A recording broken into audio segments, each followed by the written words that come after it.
Wisdom of the day. Only dead fish go with the flow.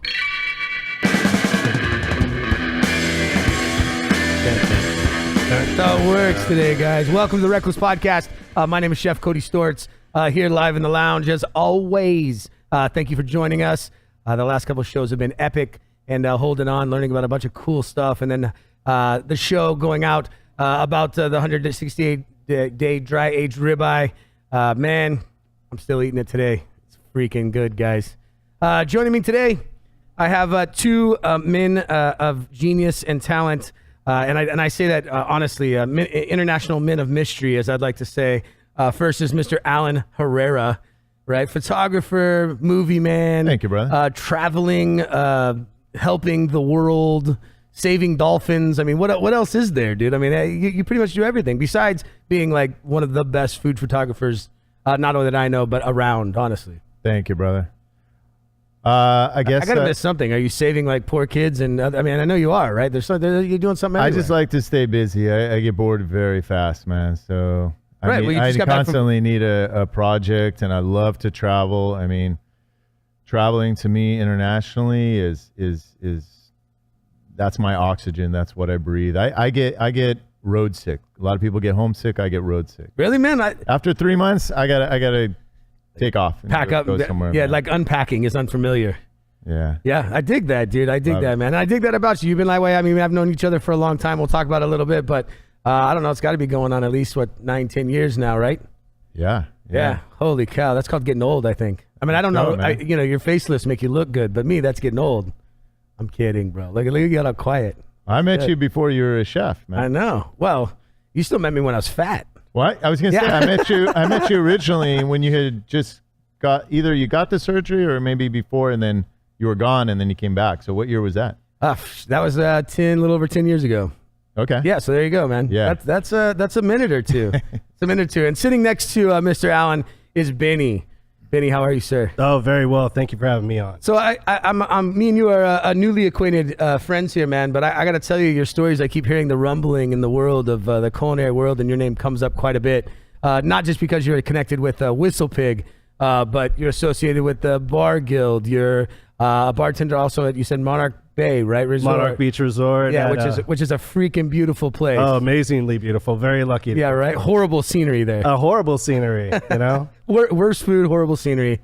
Yeah. All a big joke. It's delicious. Are you kidding? It is. I've been very blessed in my bartending. And then you're also engaged with, it says, what's the bar host? You're doing the Vegas. I mean, what all do you have that you have your pulse on here that?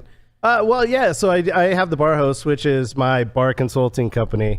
And so from that, I get to work with a lot of big brands. I work with a lot of establishments, help them kind of get everything underway with their bar programs, their cocktail lists. I've been doing seminars at the Bar and Nightclub Convention. I mean, I've been on making cocktails for the team at KLOS and stuff like that. So, I mean, cool. I've gotten to do some pretty cool stuff as a bartender. I'm lucky. I'm blessed. That's right, man. You said you've been behind the stick for 21 years? December will be 21. My bartending career can legally drink now. Wow. Pretty bitchin', dude. That's pretty great, awesome. bro. Yeah, I can officially get my career drunk. That's right, dude. That should be your shirt, dude. That's a tagline. Yeah, for sure. and the coolest thing is this. As a bar manager, you could say, hey, I want you to do these things. And the team could be like, oh, you're not being realistic. But if the fat old bartender can do it, fuck, that motivates everybody. Yeah. They're like, I got to keep up with this guy. Hey, if grandpa can plow it, so can your ass. That's right. So I just keep those kids running. Dude, that's awesome, man. I think that same way in the kitchen, right? I mean, it's like, hey, man, if I can't do it, I can't expect nobody else to do it. That's right. So it's true. Hats off to you, man. And now that you're working in a great place, and you're repping a great brand. I mean, I'm a big fan. I'm learning more about booze through this show than I ever have in my whole career. I've been cooking and in restaurants and bartending over 12 years, 13 years, but never in one aspect. And I'm learning more in the last 3 months about booze on this show than I ever did from anybody else my whole career. So you are providing some killer content. I appreciate that. Honestly, I've been going through your episodes and everything. Anybody who is really promoting the Orange County scene and is bringing us up is we need to back them. We need to promote them. We need to really get them out there because we get overlooked in a lot of areas. And what you're providing killer content. You're providing killer entertainment. People need to get on your iTunes account, like it, comment on it, promote it on their social media. You didn't hear it from me. Let's get this out here, man. Because honestly, Orange County scene, we need it, and so you guys need to help us get it out there. I agree with you, man. I think that we're fighting with the best right now. I mean, there's some talent coming up. I just did the Chef Masters with a bunch of guys, Greg Daniels and Zach from Local, and from Citizen Kitchen, a local guy. And honestly, everybody was there is just doing a great job. There, some of the best are going to start coming out of Orange County. We're no longer like the little city to the left. We are, man. We're getting some national attention soon. Yeah. And so, it's really starting to roll. We're going to make it big. We're going to make Southern California. And that's what the key is, man. Right. San Diego's got some rap. LA's got some stuff going on. Orange County, once we get solid and we have this whole Southern California scene really rolling, that's when San Francisco goes, oh, man, maybe we're not number one anymore. Right. And, as much as I love San Francisco, everybody there, it's awesome, but absolutely. I live over here. So. What do you think's missing right now in Orange County? What do we not have that makes us so different from LA and San Diego we don't around have, us as far as the bar scene and things like that? In what cocktails, I would say we're starting to get there. We have a lot of amazing bars. The Blind Rabbit, of course, is killing it. We have some phenomenal bars out there and some really, really amazing talent. What we don't have are the audience demanding that kind of scene. So you could put something killer out. It could be phenomenal, but if you don't have the people coming, it's not going to succeed. 100%. What I was going to put out is that Orange County itself, because of what we're doing, is growing. But you can only grow at the pace of the people that come in and eat. So I've been that's lucky. where I come in. Yeah, well, exactly. Well, and that's you what need that's a what guy like me. That's what I was going to talk to you about. It's through the face of everything. Orange County's done a really good job of becoming diverse. San Francisco, New York, they were already hubs for everybody that ate anything from all over the world already that came there. And so when something new came, it was already new to them. So most of the people, you go to that city and you're already down to try something new. You're living there. You're in a new space. You're in a new thing. And so new food is just like part of the freaking game. New drinks are part of the game.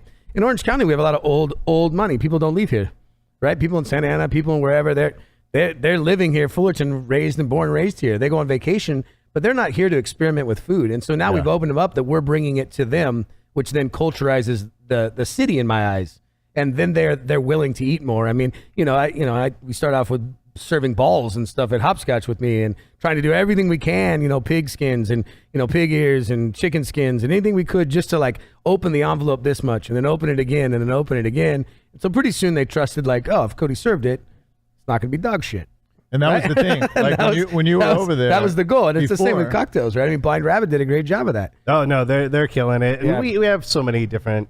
I hate to just only say them, but they definitely do stand out. We have so many awesome places right now. And the key is thinking outside of the box. Right. Like really what is the future of cocktails and where's it going to go and jumping on that train and making that happen and really doing it. And with that being said, man, the biggest key to it all, and that's why I'm glad Alan's here, is that how do we let people know? And in people like our business, me and you go out all the time and people expect us to do X, but we're not omnipresent on Facebook and Instagram. We do our best. Yeah. But how do we do images? When Alan and I started working together, and I won't go way back to like the Smokehouse because that was a different ballgame. But when we started doing stuff when we started doing stuff really with the wine dinners, I think that Newport 17 is when we did the first couple ones of those. Where they were very experimental, and we were taking like barbecue sandwiches and doing like inside puff pastries and baking the whole thing in bomb bows with in beautiful plates, and it was like barbecue sandwich. Yeah, right? That's pretty awesome. Yeah, and we were the first ones to kind of do that out here. And he shot the whole thing. And the glory of it was I was able to take his work, and then people were able to know what we're doing. Because there was only, 60 people at the dinner. That's not enough, right? That's not enough to tell the world to try something new. So, but Alan, you're kind of been the master of this since now. You're all over the place. People are finding you online.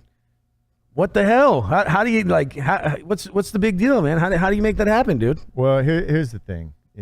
There's a symbiotic relationship between a chef, a brand, a restaurant, and its photographer or its marketing people, right? Right.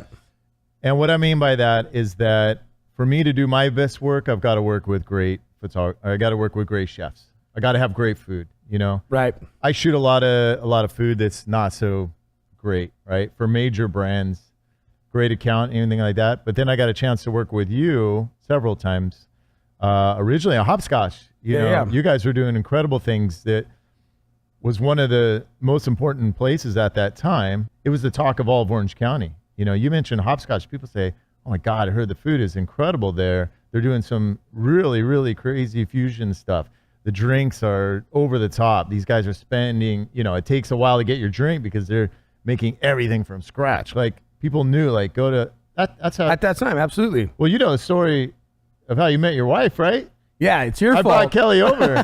My wife actually told me that today. Kelly, because, you know, they used to meet me over at Matador. Then we shot pictures of him eating my blue balls. Dude. That was it. And I said, I'm going over to hopscotch because the drinks are better over there, right? And she's like, no, just stay here. You know, nothing against Matador, you know. Right. I have all my love for Matador. For sure. You know, one of my first clients years ago, and Chef Dave's awesome. I love him. But Chef Dave is awesome. Yeah. But yeah, I was like, I'm going over there because they got some killer cocktails.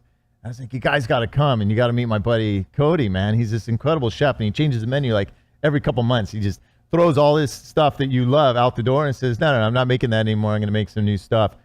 And I said, I've been doing photos for him. You got to come over. And then they came over and they were just completely blown away. 100%. That's how I met my wife. But that's the thing, you know, going back to what I'm saying, as a food photographer, you know, working with chefs and shooting cocktail menus and things like that. I've been doing this for, you know, since 2007. And obviously, like we said, I've been working with you many, many years. The biggest mistake I see that restaurants make and chefs make is that they don't put enough emphasis into creating very strong visual content that's going to get people very excited about a particular brand or a menu and things like that. You know, a lot of these restaurants rely on just real quick shots with their iPhone, things like that. And it might be an incredible dish, but if it looks like shit because the lighting sucks, you don't know how to shoot, you know, and you throw it up on Instagram and you're surprised because you only got 23 likes, but you're like, this is an amazing dish or this is an incredible cocktail. Why aren't I getting more likes? Then you go look at some of this really high-end food photography. It's getting 2,000 likes, you know, 80 shares, things like that. You're like, okay, what's going on here? Because we're a visual society, right? People get excited about food and about drinks and things like that by the image. We eat with our eyes first, right? I think we drink with our eyes first. You're totally right. I agree. So it's super important. And I think that's one of the things that Orange County hasn't put as much emphasis on. Like when I work up in LA, like they get it. I work, yeah, you know, when I work with the marketing people man. there, you know, this is like what they live and breathe, you know, is the entertainment industry. They know you've got to entertain, you know, you've got to put a lot of emphasis into creating great images. San Diego as well, you know, working down Gaslamp and a lot of big brands down there. Yeah. Water Grill's a big, you know, client of mine, you know, Kevin over at Water Grill. He's in charge of the drink menu over there. I mean, he's just like, dude, like we got to create over the top images. And that really helps the brand. So for me, it's always like an educational thing. When I meet a chef or I meet a restaurant or a marketing person, I'm like, you know, okay, you've got okay photos right now and they're not doing the job of driving people right in. Yeah, maybe you're going to spend a little more money on somebody like me who's, you know, a very seasoned photographer who's an expert at this.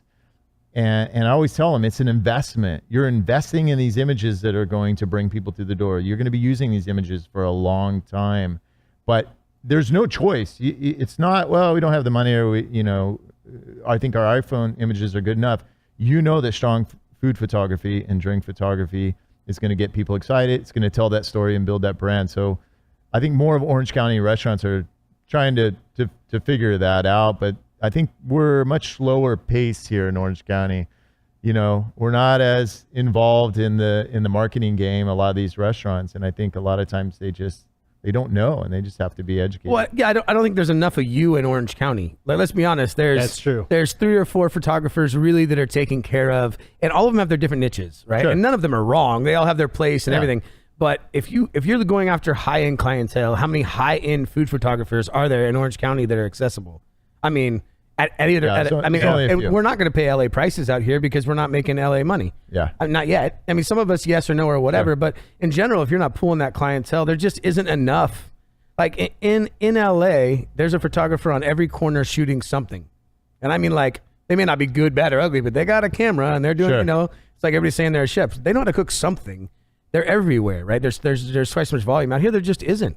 And the other thing that's missing that I think you're leaving out, and I saw you do this with Hopscotch with me, and then I haven't done it here yet just because I honestly just remembered it, but is that you did a really good job at transitioning for a while. Remember we were doing shots that were like not just a plate, but it was like all the ingredients and everything factored into one shot that tells a story of what we're cooking with. I mean, we were doing like the whole fish with the back cut off, with like the knife in it, with everything into the dish, and it wasn't even.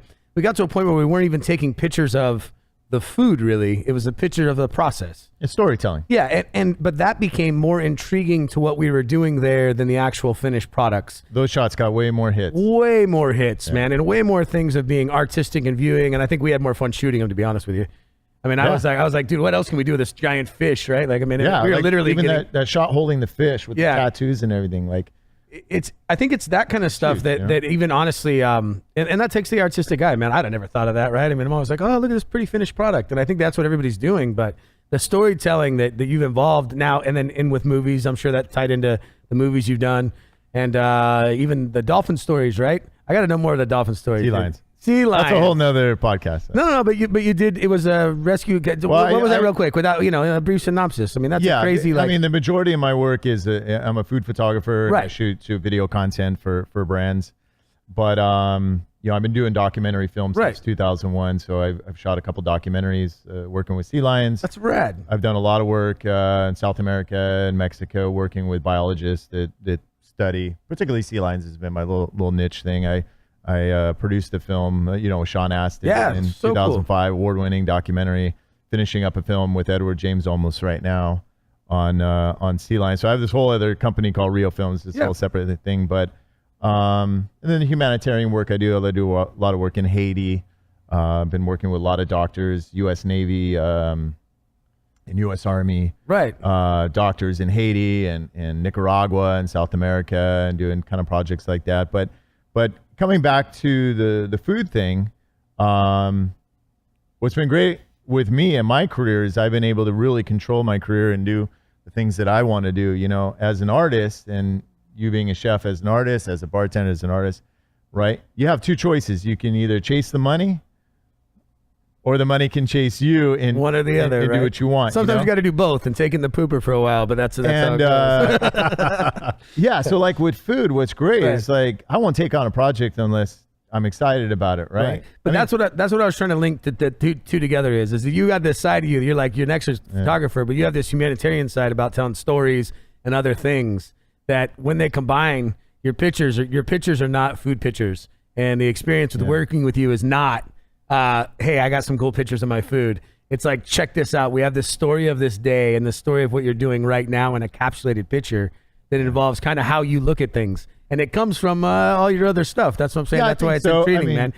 And being excellent at one thing or chasing the money or whatever you want to do, in the end, man, it shows in the pictures. The love for this, the love for the photography, the love for helping people, the love for storytelling. It's storytelling. And I have a background in photojournalism. I've worked for several magazines, medical magazines. Humanitarian. I've done work with dogs in Haiti and written articles, about doctors doing medical work. I've traveled all over South America and done things like that. So I guess bringing that background into visual storytelling is important. And you can do that with food. I mean, so many people just take pictures of food at a typical 45-degree angle, and it gets boring because it's redundant. There's millions of mediocre photos like that on Instagram. But when you see those images, like you said, where we're displaying a lot of great ingredients, or I've got shots of guys, making their old fashions, and they're lighting, the orange peel and things like that. Right? And it's got the huge, you're capturing that microsecond of that giant flame above the drink right there. That it's excitement when you can create images like that, which most photographers, they specialize in something. You have a portrait photographer, a wedding photographer, baby photographers, and they can be great at that. Doesn't mean they're going to be great at food. So going back to what I was saying with restaurants and chefs, if you're going to hire somebody who's an expert at that, because food photography is a very complex thing. And if you just, do mediocre shots, you're not gonna get mediocre. You're just gonna get mediocre results, obviously, right? So I agree. It's an 200%. expertise thing, you know. I agree 200%. And I've done both the casual one way, whatever, and then we've done the professional the other. Right. And I've seen both results, and one outweighs the other significantly. But you got to step up the. So you need to hire me to shoot. Oh, don't worry, we're getting there, buddy. Don't worry. You got to step up the images here, man. Don't worry. You got to get those to the next level. We agree. We focused on some other stuff. Because the food here is amazing, and this bar is beautiful. Beautiful bar. You know, most beautiful bars in Orange County. We just slapped it together, you know. If you have not come to Wreckless and checked out this bar and eaten here, you're missing out. So people need to get over here and check this. Yeah, man. out. Well, so we're gonna take our first break, man. I know that I appreciate you telling us. I mean, you are officially my international man of mystery, Alan. You are the new Modelo spokesperson. Fuck that guy. The other guy's worthless, in my opinion. That's how that goes. Wow. And then we'll be right back, fun, man. We'll be right back with more with Benny after this Wreckless podcast, guys.